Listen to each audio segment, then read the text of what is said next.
Welcome back to the Black and Gold Report presented by Pepsi. Coach, before the commercial break, we started talking about Shaw's comeback effort. That second touchdown brought the Bears to within 17-12 with just less than 10 minutes left.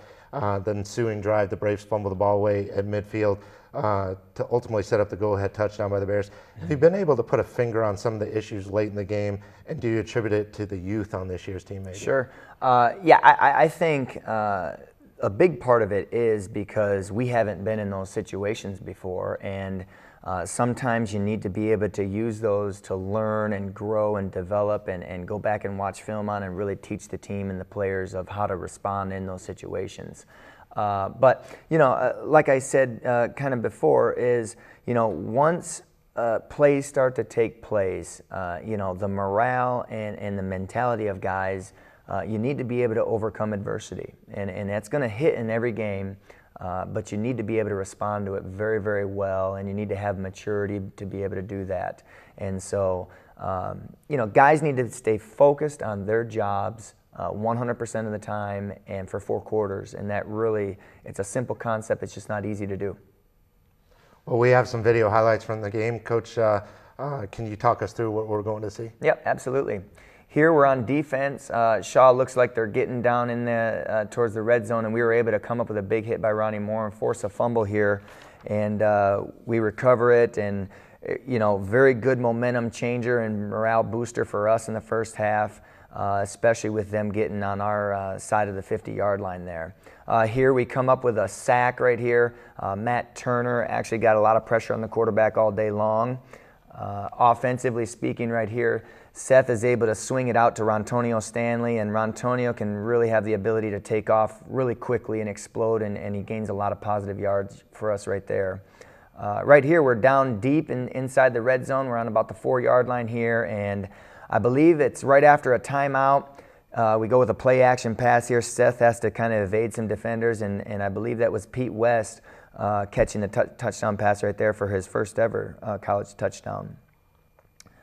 On special forces here, we're on punt return, which we call bandits, and we worked on all week just giving a little bit of time, and you can see right there just all LJ Stroman needs is about 5 yards to work with, and we were able to get a good 10 to 15 yard return there to set us up in good field position inside the 20. Connor Haskins with a field goal right here has been extremely reliable, and so we like to use him as a weapon, and somebody that we can guarantee if we get the ball down close to that 30-yard line mark, we can get 3 points on the board automatically. And we saw a clip of sophomore Rontonio Stanley. He came away with a lion's share of the offensive yards in this game against the Bears. 91 yards of total offense, including 7 receptions for 75 yards. Now, Rontonio has battled some nagging injuries since late last season, held out of the playoff game with an injury. How big of a part does he play in your offensive success, particularly with his versatility as both a runner and a pass catcher? Yep, absolutely.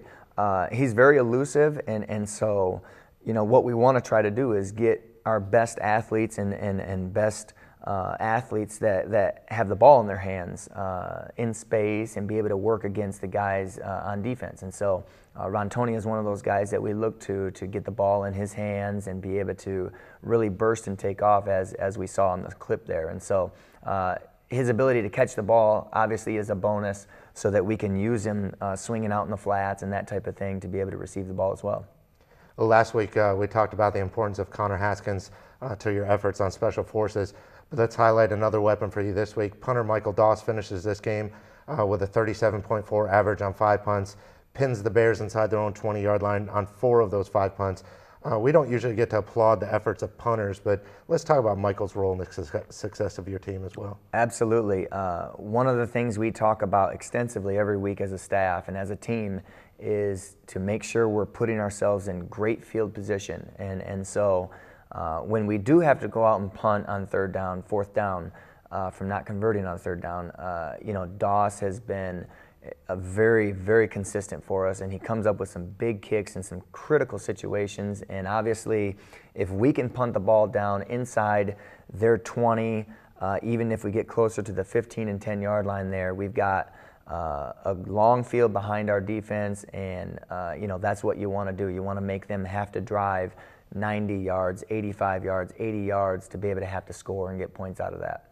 But defensive end Matt Turner had 1.5 sacks against the Bears on Saturday, moves into third place on the program's list of all-time sacks leaders.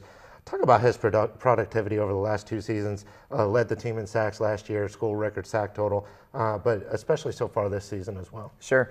Matt has a unique opportunity every play to use his motor to get to the quarterback, and he's quick.